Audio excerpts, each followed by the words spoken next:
is pre-15 and then all the other cores are post-15, there could be a big disconnect in the team where they all just have to accept they have to mutually farm. So I am very worried that this Leshrac could just be kind of out on an island, having to make these plays by himself, supported by two birds. I mean, if you think about it, I wouldn't mind being on an island with two birds. And then they can fall back to a later portion of the game.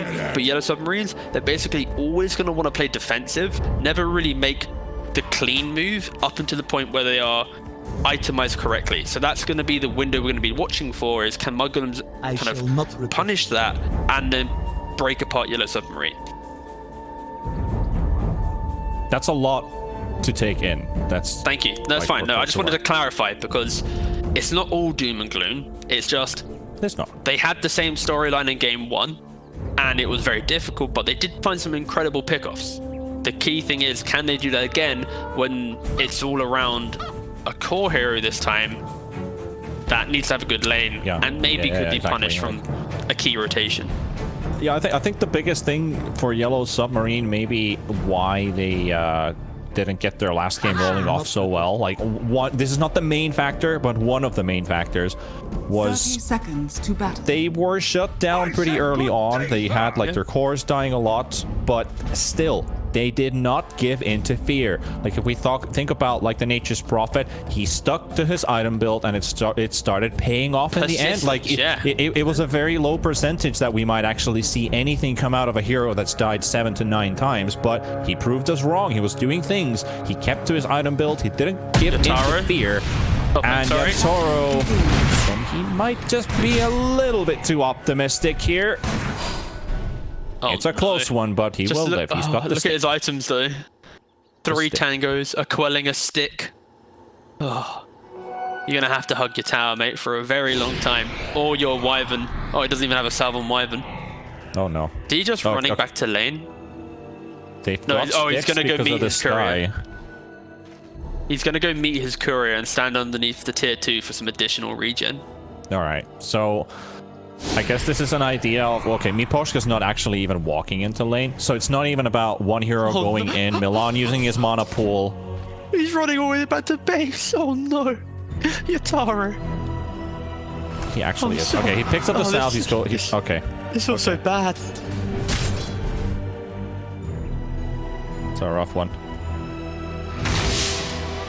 I think the other thing.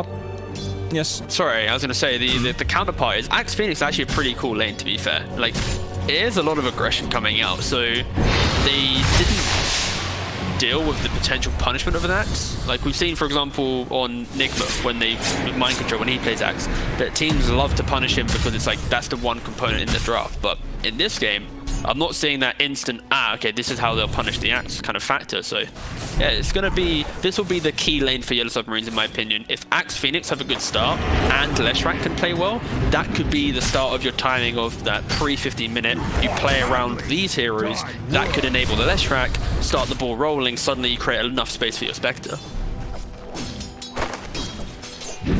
Does he have the time to leave his lane, though? I mean, this is kind of like in Game 1. The NP was never able to leave his lane. He lost his tower 7 minutes into Bornea with the Snapfire in that game. Though Snap has a bit more damage output onto buildings than the Ember Spirit does. But how does he play the first minutes? Like, when he hits level 6, is that a rotation, or is that just stay in lane and farm up? It's basically all about just farming your lane and being ready for the rotation coming in. The reason why he lost his mid tower in game 1 was because the double support rotation, Undying and Earth Spirit, killing the Fury and unlocking the kind of the tower take with the catapult. So Yellow Submarine, it's more of a playstyle change. Be ready for that potential rotation coming in, and then they'll be perfectly fine. Leshrac will be a hero that can, if anything, if Yellow Submarine brings the heroes in first, Leshrac could easily take your tower with catapult, especially with points in Edict. Milan might find a kill here. No, he doesn't. Does he have the damage with that? That's 60, 100. All right, so that combo is like a tiny bit over 100 damage, so he needs to get like this Winter Wyvern very low until he can throw like both abilities and just surprise, you know, get that surprise kill. They were both dropping low, so I was just waiting. Is he gonna get the chance to throw his combo out? But it kind of wore off as they both just walked away. Radiant structures are fortified. CS department pretty even here in mid, 14 and 11 for both of these mid players. And almost hitting halfway to level 5. Leshrac just a tiny bit behind, even though he's got more denies. Catch up with those few creeps under the tower. Void isn't getting too much out of his lane though, which is now that this has the support. Yeah. It's a pretty good lane for that aggression. You know, you have the battle hunger plus the fire spirits. It's an insane amount of damage, and the Snapfire is an aggressive support. It's not really that helpful in this type of situation because you can never kill them, and Void never wants to go play aggressive either. So it is a difficult lane against the Axe Phoenix, and maybe potential oversight during the draft, especially when I went thinking about it. So hopefully, if Skeeter can maybe ship out some more regen, they'll be in a good spot.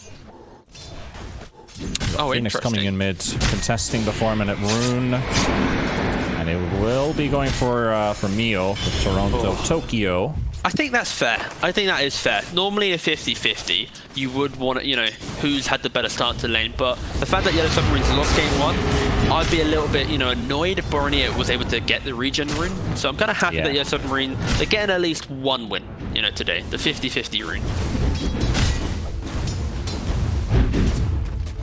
It's also looking like a repeat. I was about to say a three-peat, but it's still game number 2. No kills for the first 5 minutes, so both sides taking their time to farm up. It's a slow start like last time. Lanes. So bad. Might get it. He misses the fire spirits. He gets the Icarus dive tick, and the battle hunger comes out, but they all come individually, and he misses the fire Top spirits. lane, That's 33. not gonna be a kill. 33 though. 60 HP, 20 HP. Dagger should do it, and Yatoro picks up first blood. It's honestly the exact same game as game 1, but then you flip it real quick. Rather than 33 getting first blood, he gets first blooded. Maybe this is the key factor. Whoever all right, we're working out how to beat mudgolems right here. We did take our time in game number 1 talking about what Yellow Submarine is hoping to do, what they should maybe be doing. Tiny bit of, you know, allowed or legal backseat gaming in a sense. I mean, that's what I've always called casting is, in a sense that, you know, you can just talk things through, but still, I mean, if they actually pull off a big lead against mudgolems, that is, because we didn't see anything resembling close to a lead in game number 1. It was just mudgolems from the start, and they were kind of catching up and learning the pace of the game, learning how mudgolems plays their way through in the game, and 33 might be going down as a second kill. The Splinter Blast slow, the damage kicks in, and that should be Yatoro's kill, but the stun comes out. Is there anything to throw in? Dagger, 1 second, vision is there. Nope, he can't get it. He doesn't get the kill. He buys enough time with that little GG branch thrown into this lane, and he loses vision momentarily to get +5 HP regen. What a god. That was a nice clean play from 33, you know. Small things matter, but that was one of those. Yeah, that was extremely small, but life-saving. A subtle burn. Actually, no, it was so small, it became big. Was an attempt on the Ember Spirit in mid, but he pops his Invis rune, so Lesh can't get those pulses to hit. Yeah, and the key difference in this game, due to the fact that Yellow Submarine are able to have this side lane pressure, it means that the supports are locked into their lanes. We're not able to see this double support rotation mid so early on, and like you're keeping your tower alive. And it potentially opens up for Leshrac. Depending on this 8-minute rune, it could very easily be, you know, get the rune, farm jungle, instantly bomb into that side lane, you're taking a tower, and that's how you get the ball rolling. Ooh, nice item from the Leshrac, the Arcane Ring. Yes, neat to have there. You fought badly. That's a tiny bit of boost for his lane. How he rolls out from this one. Just look at the CS between Leshrac and Ember. It's the fact that Leshrac gets to farm jungle. Technically it's a small camp, you know, but it's just the matchup, you know. Good old Leshrac can farm jungle so damn quick. Woof. Denied. Because, I mean, who is having the least farm in this game? It is the Faceless Void. But Fada's also picked up 17 CS. Snapfire support has almost more CS than the Faceless Void does. I will say that's most likely the small camp pause, where he just kind of chunks it down. So it is, but still, he's still got more farm than +1. But in pure CS, sure. In pure CS. If you factor in what CS got some enemies around, the cookie will come out. Milan with the nukes. Axis dropping low. He throws out the call, but he won't connect onto anyone. We'll give him a bit of extra armor, but Borneo waits out the armor. Drops the fist. Toronto, Tokyo, he's got the Ember Spear under the tower. Just looking for a stun there momentarily, and there's a TP coming in. It's going to be Skitter. Goes for the Chrono. Leshrac is caught in, and there's nobody coming to save him. He's got 3 enemies, and now the Winter Wyvern TP's in. It's the... You're 5 seconds late. Yeah, I really like the play from Muggolems. Not sure if he could have done anything there, but still. Yeah, but it's more about the fact that they bring overwhelming numbers to bottom, kill this Axe being aggressive, and then Leshrac in that window of time goes, well, I can pressure the tower, that's my job. And then a beautiful TP from Skidder gets that quick kill, takes away that Leshrac aggression, and now it's like, well, oh, we're not really losing anything on the map now from Muggolems, they can go back to farming. It'll be interesting to see Leshrac, if he TP's back in and maybe dies to, let's say, a support rotation now, his game could be really difficult. So he has to be very careful in the next kind of minute. What's he want to do? The stacks, though, Borneo trying to steal them. Gets 1. That's 1 more than, 0. Yeah, a tiny bit. Still, like, even if the CS is a slight bit away, there's a bit of a difference between the Lesh and the Ember. It's only a few hundred gold. We're not even talking about like plus 500 difference. This is like 250 difference. Yeah, I think the good that thing kill definitely brought up a little bit.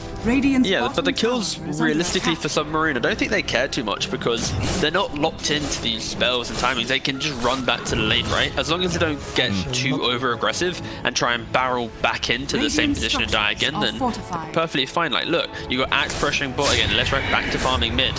Like, you have to use big spells with Muggolems right now to get those kills. So it does give Yellow Submarine that breathing room to get to the items they need to play the game. Because again, like I said in the draft, they're a lineup that it scales really well much later into the game. But early on, they kind of are a little bit lackluster if Muggolems, can get the ball rolling. But right now, they're not really getting that ball rolling. So it could be a scary game. And also, like, Axe is going for Blink, but Lesh is not going for Boots of Travel. He's going for the Bloodstone build. So you Good. I like the Bloodstone, but you don't have like the mobility and the teleportation capability to work around with the Axe Blink. Is under attack. I am happy that he didn't go for the bots. That basically puts you into the position of you have to pressure, and magic resistance is the saving grace right now. Jump on Yatoro. Not a lot of damage coming in, and the turnaround does come out from Yellow Submarine. 33 getting burnt up. Here comes Toronto Tokyo. Misses the stun, but it's still going to be a split kill. Borneo is also here. Does have mana for 1 jump. He's also got 19 stick charges, so he will stay around. Ooh, interesting play. Tried to get the roots, actually the chains to connect, but Lesh is dropping low. The Mortimer's Kisses. And Borneo finishes the job. Phoenix coming in. He's got the egg. Will drop it down. Borneo taking a bit of damage. Yatoro coming in with a haunt as well. He does have another tick jump, but he can't get to this Ember Spirit. And Phoenix is dead, so there's the egg used. Phoenix is gone. And they don't get to kill a single Mudgolems hero. It's the same principle as that first game, right? It's the rotation and then that post-rotation desire for aggression. Unfortunately, Muggolems, they have the correct hero. I'll say unfortunately. Fortunately for Muggolems, let's say, they're in the position to be able to punish that because after the curse, there's no big stun, so Muggolems get to just walk away, right? They're just gonna be like, thank you for the for the engagement. We're upset you picked off 1 hero, but we just get to chip you non-stop. And that is going to be the story of Muggolems. If they have that continued chip and Yellow Submarine ever waste a key spell, it just allows Muggolems to open the floodgates and just to barrel on through.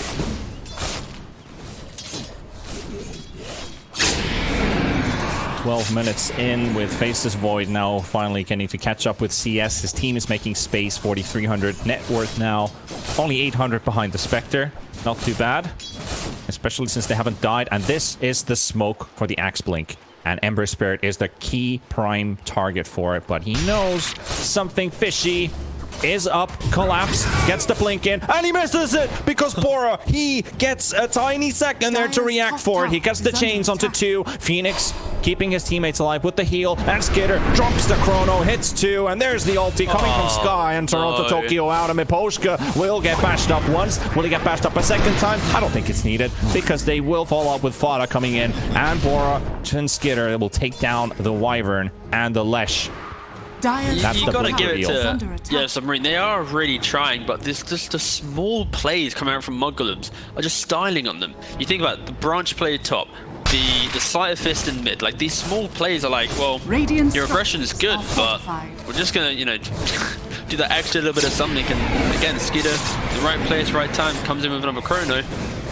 And he is playing really well, especially after how laning phase went. He is coming in with those critical chronos to just turn that very necessary Yellow Submarine aggression. Yeah. Just really, the Yellow Submarine, I feel like they don't have anything to work around with. We talked about their defensive capabilities, and if they get jumped on, they're ready to fight for it. But if we go the other way around, you want to play with the Axe Blink, I mean, things just happen. Sometimes you don't connect when it really needs to. Not every single the Blink Dagger reveals goes the way you want to.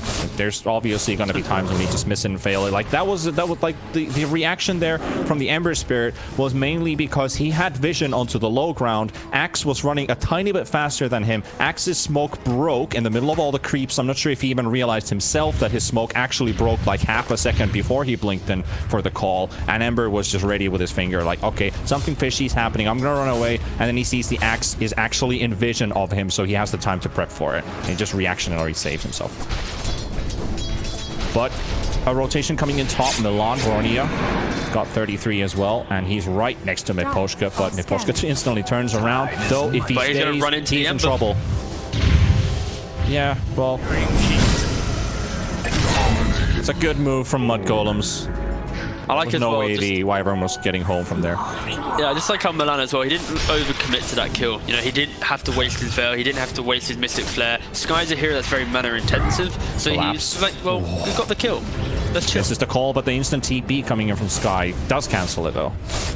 They were ready to save Fada if he was in trouble. Centaur, that was a close one. Having the pipe finished shortly, he actually has the hood locked on the Centaur, so he's going to be able to take that engagement, activate the hood. When it's a big team fight, he'll unlock that, create the pipe, give it to his team. So just basically doubling the value, for this next engagement. And you just got to give it to mudgolems. They're just their individual skill coming into this game. It really is showing in these plays that they're making. It's really good to see. And that is why they get third place at ESO Germany. Radiant's bottom tower is under attack. As a new stack, that is. That sounded like it was an awkward flame, but it's more like they're a new stack, so it's really good they got third, or at least top 3. Yeah, that's actually like completely true as well. And yet Skitter doesn't give a damn. He doesn't give a damn at all. He just throws his chrono into the middle of all these and just captures Yatoro. Juggling, mate. Get back, Skitter. Go. You know what? Treat yourself to a tier 1.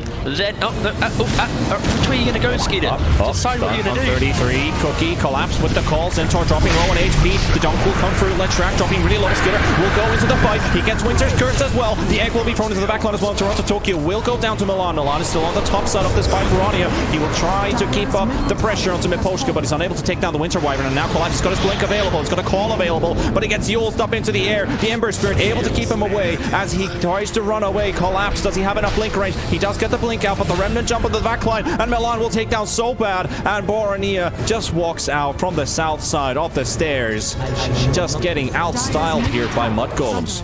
Yeah, unfortunately, they're not able to contain the fight. You saw how the idea of the double birds came into play, where you have the egg, you layer the curse, and you try and time it so that as soon as curse ends, you have that big stun from the egg as well. But unfortunately, a little bit too far away, slightly mistimed, allowed the void to, jump out of the edge of the fight. It's just so hard for these Submarine to take these fights where they're on the hardcore defense right now, because that chrono, there's so much damage coming out. They don't have like the Glimmercate, they don't have the levels in Cold Embrace, they don't have that big save. So this Sky pick, really good Sky pick. You Veil Mystic Flare. Whoever is getting targeted in that chrono is gonna pop. So yeah, mudgolems just playing really well around their lineup. But I just want to see when we get that first timing from Yellow Submarines. It's gonna be Blade Mail, Manta Spectre, Bloodstone on the Leshrac. That might be a time they will look for a fight. You want to hear one positive side about Yellow Submarine and Spectre? Go for it. Yatoro has the same amount of net worth at 18 minutes as he had in last game at around 35 minutes. So he's having a better game. He's having a way better game. So Spectre is not a liability, but instead it might just be the reliability. This is where we're going his Dota buff, and he's played 2001 games. And it's we'll have 2000 on Spectre. We'll have to bring back the what's it called? The phrase from game number 1. We'll have to see in 10 more minutes about the Spectre. But that's how it always goes. Like, we'll just look at the clock. All right, let's give it another 10 minutes and see what happens. But this one is looking definitely a lot better. 33, very difficult target to jump on, but if they don't find anything else, they might go for it. Milan is coming in. The call will come out though. 33 will be dropped into half HP, and they actually get the job done. And all the way onto Milan. He is trying to TP away, and will do so. The haunt has been used so bad. It's deep inside the jungle, but there's nobody to be found there. So a quick kill, but it does come at the cost of the haunt. But this is basically what both lineups are going to be trying to do in this game. It's like, if we have Chrono, go for that pick off, reset, get aggression out, go for the jungle. Same for Yellow Submarine. They just use Horn. They could still try and chain some kills here due to the fact that the center of the big pipe carrier is Charges used by Fada, instantly trying to disengage. The chains onto 2, and here comes the Winter's Curse. Can they follow up on this? And Skitter comes in with the chrono. He will try, but Collapse also gets the taunt on 2, and Piranha will go down. They've lost the Ember Spirit. Now Skitter goes into Collapse, and Collapse will fall. He jumps straight onto Miposhka. Look at those bashes go! And it doesn't even look like mudgolems break a single sweat in this team fight. Collapse comes in with a really good call to save from the chrono, but it's not enough. Yeah, unfortunately, it's just it pains me to see. You know, Yellow Submarine, they really are trying to be go-getters in life. You know, they want to get what they really desire, and that's, you know, some kills. But it's just so damn hard. They commit so heavily. They do get the Borneo kill, which probably feels great the way he's been playing. It's nice, you know, to take him out of the game for a little bit, but you kill him, suddenly the chrono comes in. You deal with the chrono, it's like, okay, now there's this Snapfire. That it's just so damn hard to get these kills for your Submarine. But every time we see them take an engagement, they get a really good pickoff in game 1, game 2, and then they just try and take another fight after. And I feel like if they were just able to accept that one pickoff as a big win, and then go for the farm and play under their own vision, then I could maybe see them being able to, you know, take these games to a much closer side. But look at this minimap. Look at the bottom jungle where they took that fight. That double Radiant Vision. They're trying to make this big Hail Mary second chained fight into where they have no vision. Maybe their ward got dewarded during the fight, but it's so difficult for them to make these plays when they don't have Horn. So I respect the aggression, I respect the style, but it is getting them into difficult positions. Well, they find one Ops ward. They even place down a second sentry to make sure that if there's any vision around, they'll get rid of. They drop a third sentry, and with that, they finally find the second Ops. So that's a plenty of vision dropped in there, but at the same time, Miposhka's courier has been killed inside the Roche pit. That should be a warning sign for Yellow Submarine, but can they contest it? They have Haunt, they have Call. They are actually going bottom to take a fight and contest this tier 2 tower. Collapse is already very low on HP, doesn't have a call available, gets cookied up by Fada, and the follow-up from Skitter goes straight towards the Leshrac. He doesn't have chrono for 20 seconds, but he's happy to take this fight, but he might lose the life, and he will! Yatoro takes down Skitter! Oh no, they just lose their faces void way too early, and that is also a killed Miposhka. And they will lose so bad. So 3 heroes still going from Yellow Submarine. But Ember, the stun available from Toronto Tokyo doesn't connect the stun. Mortimer's kisses. Yatoro burns some of it back with the Blade Mail. Borneo onto the low ground. Gets the chains. And the 2-man stun. 133. And that's it for them. And they will take the entire fight there. And Borneo with the ultra kill. even if the Faceless Void wasn't there with the big combos, with the big ultis to drop the damage, the Ember Spirit prevails, fights it through, brings the Ultra for the team, and the team wipe. Boron is just styling, man. Like, go for him. All right, kill him. All right, he's not dead. All right, we've lost. Damn. Oh well. So yeah, Submarine, they just gotta clean themselves up a bit. Well, we are 23 minutes into the game. How's our Spectre looking like? Not too bad, actually, with Blade Mail and Manta. Going for Diffusal Blade, so a tiny bit of extra damage. But most importantly, what I do like about it is when you pop the Haunt, you drop your Reality. If you need to drop, like, if you need to break someone's Manta, use a Diffusal Blade for it, and then jump to another target. So you've got some ways to work around with that, though. This is a really good diffusal game. Like in this theory of it, like Void, Ember's, Centaur, they're all small mana pools. Oh, technically Ember when he buys the item fight, they're locked into their mana pools. Are they contesting this? Are they? Yeah, they are. They are contesting it, but they're going to be too late for it. They might have to turn around because this Roche is double bashing Skitter, though. He's got that DD rune, and he finally picks up the Aegis, but the fight breaks loose, and this is going to favor Mudgolems because they're going to get Skitter in. He's still got that DD for a few more seconds, and he also has a Chronosphere to throw into, so he's got a lot of damage as well. Collapse against the Columborania, but it's not going to save him. Whew. They will also take down so bad. Two heroes picked off quickly. Hello, Submarine. Well, I mean, Roche did give them a fighting chance with that double bash on the Faceless Void, but still, that fight favored Mudgolem so heavily because the longer the fight was taking, the closer Yellow Submarine was getting to them, and they just unleash hell. Yeah, and it's one of those things where they feel like they have to contest it. Unfortunately, they don't have Haunt for that vision setup, and again, they're just not ready for it. It's very difficult because due to Yellow Submarine's own aggression, they're unable to have that foothold on the map. They don't have that vision set up for Roshan at that critical, 20-minute window. They're not ready with their big spells because they used Haunt aggressively bottom in that failed fight. So due to the Yellow Submarine's own aggression, their own mistakes, Mudgolems is reaping the rewards right now. 9,000 gold difference between these two now. And this is only the first Roche that has been picked up so far. We got to see quite a lot of Roshans in game number 1. So I hope in terms of how this series goes forward, how Yellow Submarine kind of catches up onto the pace of the game against a strong team like Mudgolems, who've really proven to be one of the strongest teams, and they haven't even been out there for a long time. So I hope that this game still keeps on going for, like, who knows, 45 minutes maybe, because they otherwise they just don't get to, like, show their potential that this team has, since they do have that. Well, they have, they've shown it with their desire for aggression, and you have to remember this is an open qualified team playing up against a team that arguably is one of the top 2 seeds in this tournament. So it is very much a David v Goliath matchup, and we are seeing it kind of in effect. But this will be a big fight for YeS Submarine. They have vision. They are set up correctly. This could be the big fight, but unfortunately, Leshrac needs 100 gold from his Ags. So they are going to hope for it. The big play. Or nothing.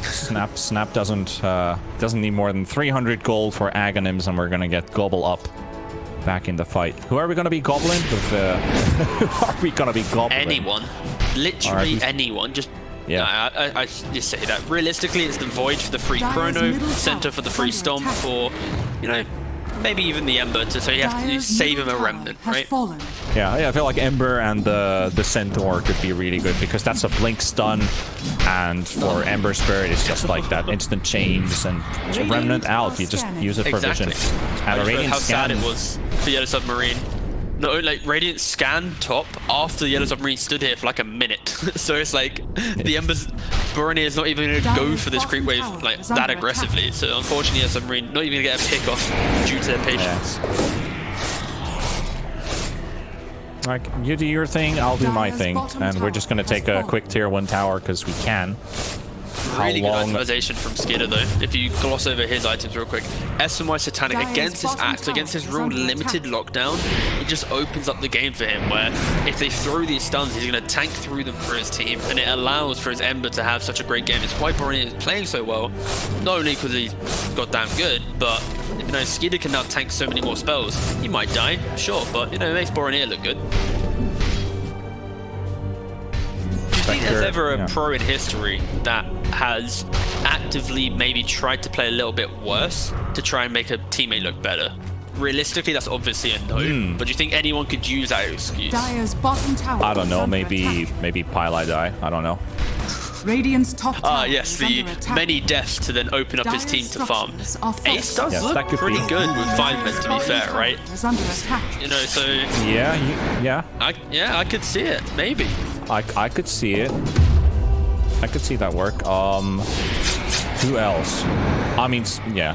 Sometimes like maybe your carrier and mid player, you know, gets stuck somewhere, so the other one has to do maybe all I the should work. I need to reword the question, all right? Because technically, kind of. All right. I'll give you a second chance. Go for it. Dire's Who do you bottom think tower has fallen. dies a little bit more than they Dire's need bottom to, tower is under just attack. because it makes the scoreboard look better for their teammates? There you go. Just for like the show points. And then technically, who- Paladin still kind of has that. Kind of does, but I will just say the guy who plays Jakiro. Okay, interesting. Luckily, no You have Jakiro like players you in have this that game. casual game where you have casual. You've got Jakiro. He's got Dire's 19 bottom deaths in tower this is under game. attack. He has 0 impact on anything. Radiant's He top exists, tower is but under he attack. will not have any impact towards anybody in this game. He just exists basically. So That he is a does his fun job. He does his job. If he lands an ice path, good for you, but you're probably not going to because you've died so many times that you don't even have a level 2 ultimate yet, like in a 40-minute game. So, All right, we got a smoke though from YeS Submarine. Are they gonna actually find anyone? well, this is an important one. They haven't had any successful just smoke TP'd so out. far in this game, so this one might just be the one. And they find the big target. It's going to be the Faceless Void, and Skitter is out of play. Yatoro picks it up, and they will also put the chase. The Stampede has already been used. Yatoro, he's got 7 seconds for another Diffusal Blade, but he doesn't have it right away, so he couldn't keep up the chase on the Ember Spirit. But they find a big pick off. It's the carry pick as well from Mudgolems. No idea why the Faceless strikes Void. again. Why was he that far ahead? Like, why is he the one going in first? Well, that's the thing. His itemization, he is trying to be that tanky frontliner who can eat through these spells. He wants but to be the alpha male, right? Yeah, he does. He wants to be, you know, the chat on the block. But The chat on the block. when there's enough chat. spells, he can be killed. Alright, well, Yatoro might be doing the same thing here. He's gonna get comboed up. He's gonna get hit by 3 ultimates, and bye-bye. And here comes Collapse, goes into the blink columns at 33. The Witch's Curse used on Barani on the backline. At the same time, Toronto Tokyo, very low on HP, but it will take down 33 from the track. He's won't be get the jump from Barania. Deleted. And gone, just like that. The post goes, so dropping very low on HP, and Fada with the gobble up tries to find one more pickoff. It's going to be Sobas Phoenix, but he gets out. But the Winter Wyvern will not be as successful. So, all right. First we gave Skitter away, now we give Yatoro away, but this one actually leads into a team fight, so it's a 2-for-1. I'm not really surprised at this point, right? Yeah. It's the Yellow Submarine's play. They get the good pickoff, and then they try and hold that area aggressively due to the pickoff, but they don't have Haunt available because they've used it. So this aggressive positioning, it isn't good when you can't take a fight in that position. And it's why when you think about cooldown lineups and skirmish lineups, the skirmish normally come out on top because they can always hold an aggressive position after they win a fight. But unfortunately for the Submarine, they are always trying to, you know, get that extra bit of, you know, map control, that ground. But it's failed, unfortunately. That I don't think they've won a post-fight fight in any of the games fight. in the series. Yeah, exactly. You know, like the fight B, you know? The fight B, Yellow Submarine have always Yeah, that's the lost. one where you usually overextend your welcome type of fight. Exactly.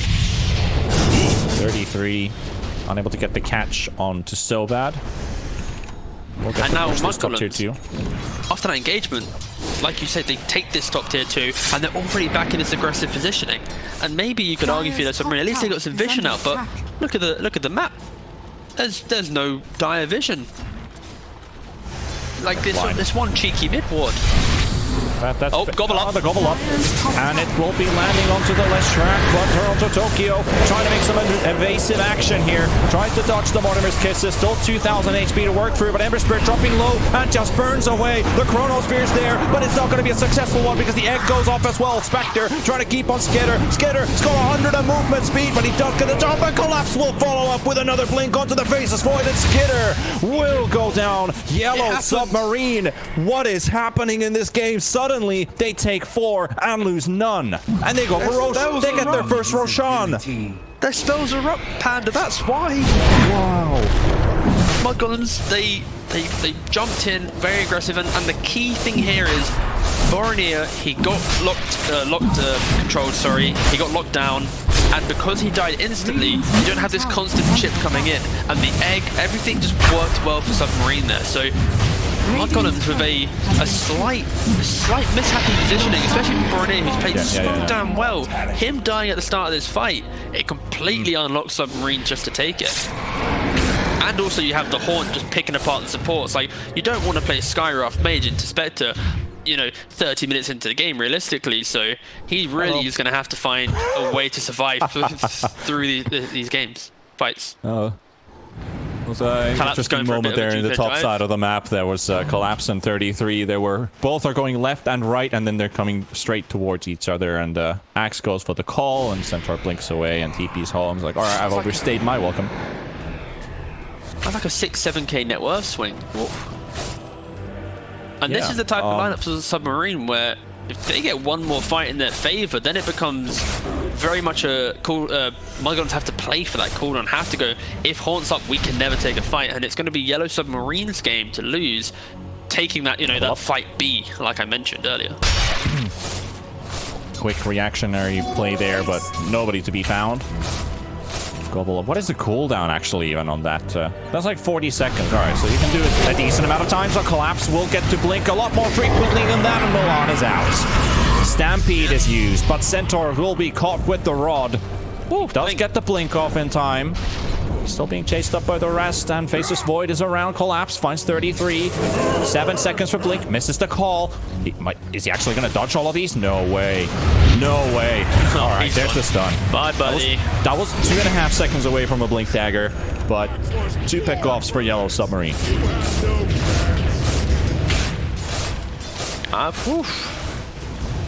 Yeah, Yellow Submarine are hitting their stride. Mudgolems is kind of like, I mean, I'm just looking placed on their aggression. Go on, sorry. I'm just looking at these graphs, and it feels like somebody opened the amusement parks maybe a bit too early. That's a long water slide. Yes. Big splash, but Mudgolems, the splash is only because... Do they get the big splash is the question. To be decided. Where is that? They're trying to play so wide on the map. Like, you see Yellow Submarine, they're a defensive lineup. They have decided after 30 minutes of play where they tried to go aggressive, that all they need to do is play on the defensive, like I mentioned earlier. So now, because of that, they get to find these like lone Mudgolem heroes who are trying to be super aggressive because they've been allowed to for the last 30 minutes. And now, rather than running into like 1 or 2, they're running into 5. And that's where you don't have to use Haunt for a pickoff because the kills are literally coming to you. And if I was Mudgolems right now, I'd be very scary because they've not been able to find that perfect window to punish Yellow Submarine. And now these items are kicking in. Abyssal Blade on Spectre, Net's going to be Nullifier, Leshrac, Octarine, Ags, Bloodstone. Like, he's so goddamn tanky, and an Aegis. Like, this is... I didn't think I'd be saying this, but Yellow Submarine, they got to the window of the game where they can goddamn take it. They could. Is the 10-minute timer up already, Seagov? Yeah, we've surpassed the 10-minute timer. He's actually... All right. He gets to play Dota 2 this game. It has been around 78 minutes or so, and Yatoro finally has a game for himself. So does Toronto. This is it. Submarine have got their timing. This is very, very scary. Mudgolems with a couple plays where put them in a bad spot. He goes for, Skeeter was going for Skadi, then decided going for MKB. Respectable. Radiant's middle tower is under attack. Not both. I like the positioning here from Yellow Submarine, taking that high ground advantage instead of playing it from the right side. Knowing they have the Aegis, they're very comfortable just taking that high ground for themselves. Collapse is just waiting for the call when to call mudgolems. Well, this is one of the best positions to play when you're in this, when you're pressuring this tier 2. You have that high ground vision behind you, and you just support your Leshrac correctly. And this is the nice thing: when they get to this objective taking time, Leshrac with Aegis, he has to walk up with Edict. If you ever jump him, suddenly Curse, Egg, Cool, Haunt, like it's so scary at this point of the game.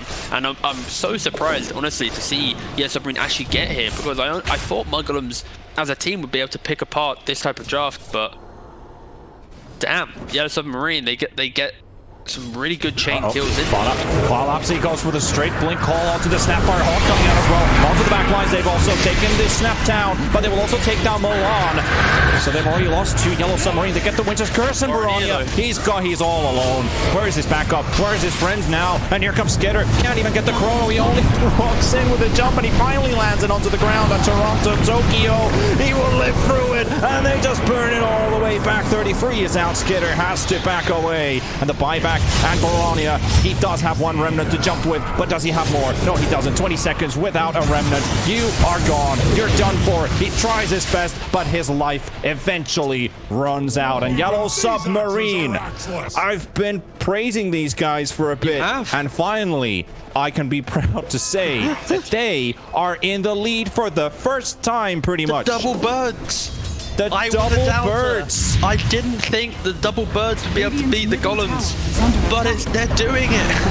Oh, wait, I lied. I lied. No, sorry. Collapse will go for the call though, but Skitter is still up and running. So is Fada, and the buyback coming from Ember Spirit and Borneo. This is a chance for mudgolems. If they can get the catches, they take down the Axe, and Axe is going to be a really big pickoff for them. Can they get more?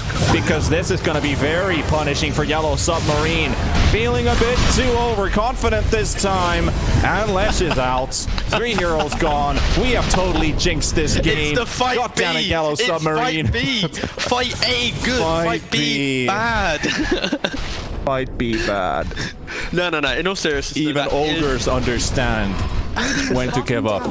That is a double buyback though, from your Ember, from your Centaur. So even though YeS Submarine did lose another fight B, that second fight after the big fight, they did actually have to use a lot of resources here. So mudgolems, they have to force out at least one buyback here. Leshrac doesn't even have buyback, so this could be scary.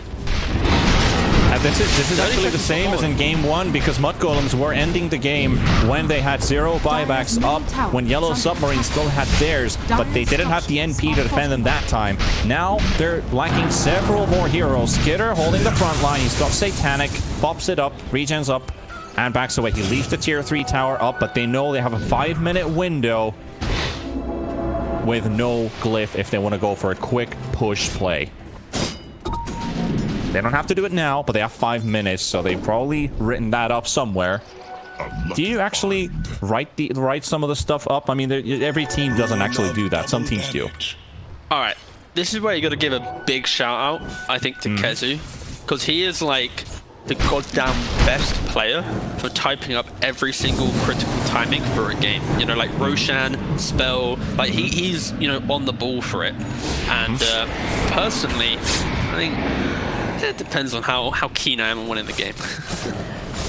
Yeah, I guess like if you're in super focus mode, you see a buyback come in the middle of the team fight and you're a support player, you'll literally just write that time up in your brain and you're like, all right, we've got 7 minutes and this is exactly the second. So if this really goes down to like a 3-second push to end the game, we can do it because it doesn't have buyback. That guy who did the effort for the research for it is the MVP.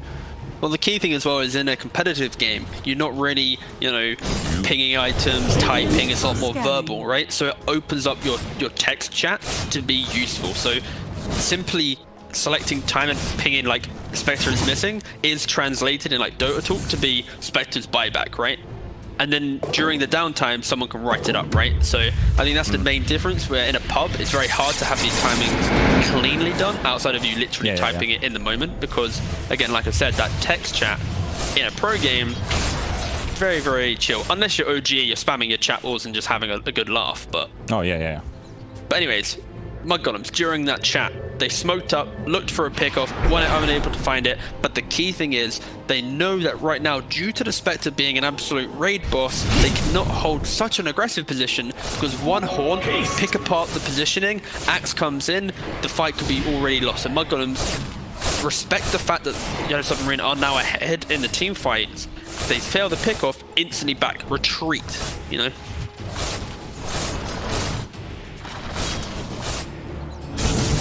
Well, we can see Toronto Tokyo's going for a very standard item build here. I did like the Bloodstone has actually paid off in a sense, since he... Okay, this is another game where he has like 7-8 deaths, just like the last game, but still, he's putting in the effort, putting in the work for it, and he's got a decent amount of stacks still remaining, so it's not too bad, not too bad.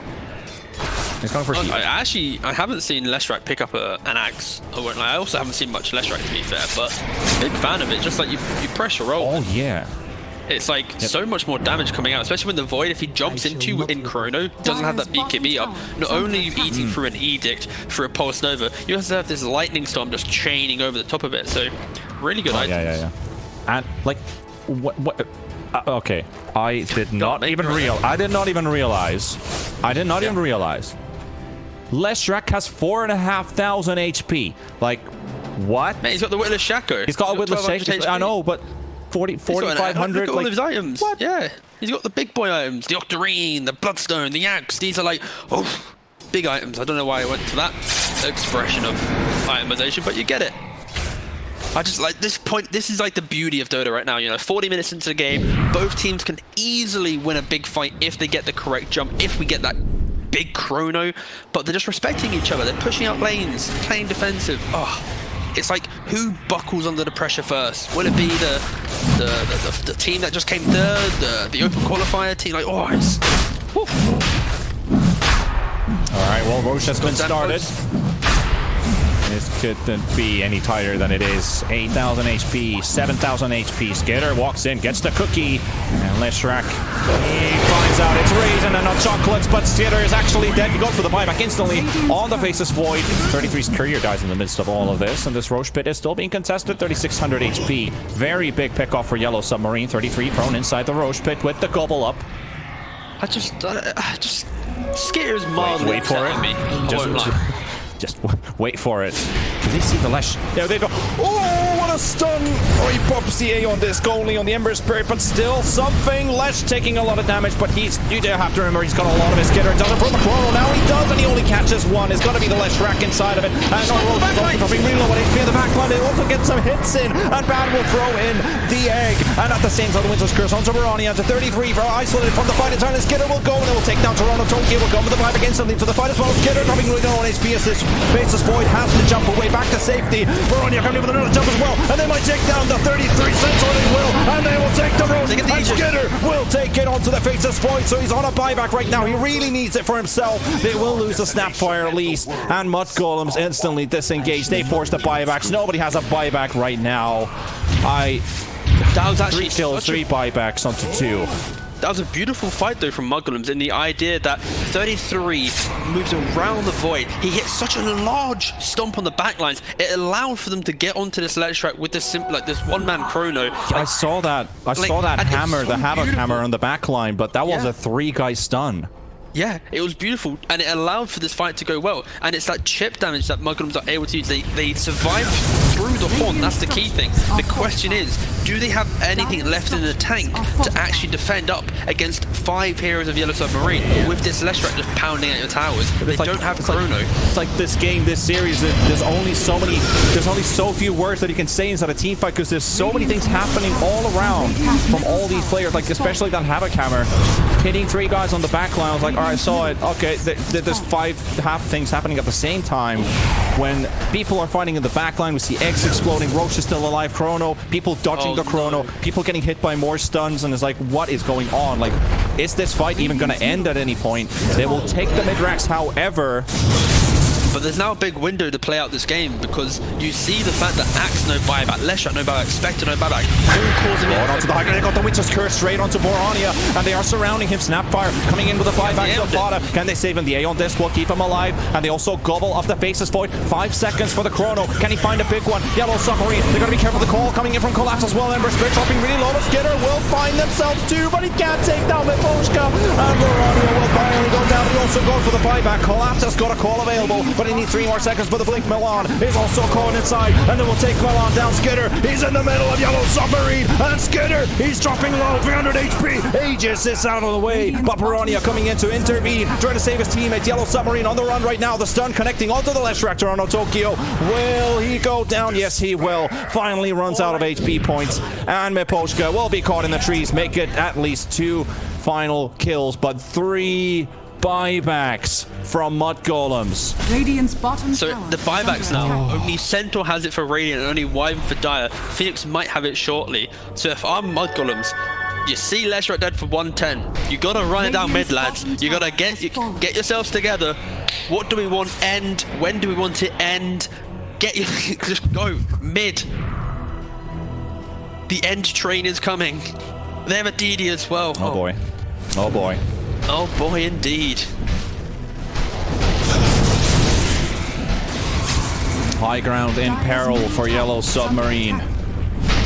Skitter eating the forces. BKB blink in straight on top, and it will get the Faceless Void to safety. 33 with the stun on Spectre. The ulti from Sky comes out as well. A bit of damage here and there, but Yatoro still living through it. 202,000 HP still remaining, and the Winter's Curse connecting onto 3. A lot of damage. Collapse with the 3-man call, and they will take down 33, but he is in trouble now. He needs a backup from his teammates, but he won't live through this one. And Axe is gone for 120 seconds. He is not going to be back to save his base if Mudgolems decide to go all the way, and they will. They jump onto the back line. They've got the Stampede onto the Winter Wyvern. He's trying to keep onto Miposhka, but they can't see him right now. But there's a stun coming in from Yatoro as well. The Mortimer's Kisses. Look at that firepower. There's so much fire coming in from the Snapfire, keeping them away, zooming them away from the base. And the Tier 4 tower also taking a lot of damage here with Sitter and Fada slowly chipping down this Yellow Submarine base. If they win this one, this series is going to be over 2-0. But Yellow Submarine still want to keep fighting. 20 seconds for Leshrac to be up. The first Tier 4 tower finally taken down. Melee Rax is still there. Mudgolems might decide to back away here. They're still They have up run up the as damage. well. I think, especially with the Axe not having buyback, I think they're going to still be They confident in might position. go for a quick play here, but Lesh is now respawning. Dire's middle And Toronto Only Tokyo needs Phoenix to be has buyback very in careful the here. Right now, Yatoro going for it. The rod comes out, the Abyssal Blade onto the Faceless Void, but he's got so much status resistance that he's almost fine with this. He throws the Chrono to Toronto Tokyo. There's an egg in the back line, but there's no damage coming in from Skitter, but the egg will dove down. They will take down the Phoenix, and Phoenix coming in with a buyback into this fight. Skitter dropping low, and Faceless Void is gone for 120 seconds. Piranha trying to make a run for him along with the TP away, and Fada will take the bullet. Yellow Submarine, they hold their base alive, but how long? How much time do they have? They've got the TP boost. Lesh instantly walking back to base. Might go for a teleport play, but we'll have to see. We still have to wait and see what's going to happen. 50 minutes. Oh my god, what a game this is turning into. They just had no damage in that Chrono Panda. They just had nothing. Another Haunt instantly killed. Milan, that's one. They can't Run it find down mid, more with it lads. though, You're but it's still a fine. pick off. That's This is still just 3 the win. heroes gone. That might just be it. That might This just be honestly it. is it. If there's some miracle I can't play, believe it. If there's ever going to be a miracle play, Borony is going to be the one that's going to do it paired to 33. But like, they're going to have to do some like out of this planet level miracle, you know? Like, At least his Aeon Disc is now just now coming off cooldown. So if they get the heart locked down, he can instantly purge it away and still stay alive. Keep living to fight for another day. Oh boy. Oh boy. Miposhka slowly closing in. Burst Spirit has been spotted on the side. He doesn't know about the Winter Wyvern though. And one dodge from a stun.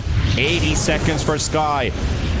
50 seconds for the Faceless Void, and Yellow Submarine coming inside this Mud Golem's base towards the tier 4s and maybe taking down the first one. The jump from Barania doesn't quite go through. He can't stop the Spectre machine. Here comes the Glyph. Still 30 seconds for players to come back alive, and also 50-second cooldown still on the buyback on this base's Void. So if they can just hold out for just a tiny bit longer, they need as much time as they can. Barania tries to buy the time for his team. He will be able to take some advantage and some attraction to himself, and 33 is in trouble. The Centaur is out for 120. The second tier 4 tower going down as well. Barania still trying to keep up the fight, the good fight. The chances are still there. 2,500 HP still remaining on the Ancient. The egg will go up from Soban, and the Ancient 1,000 HP. The Chrono! Skitter coming in with a jump, and he finds Storm on Tokyo, and Collapse coming to intervene, but the Ancient is falling. 300 HP. Yellow Submarine will take it in the end, and this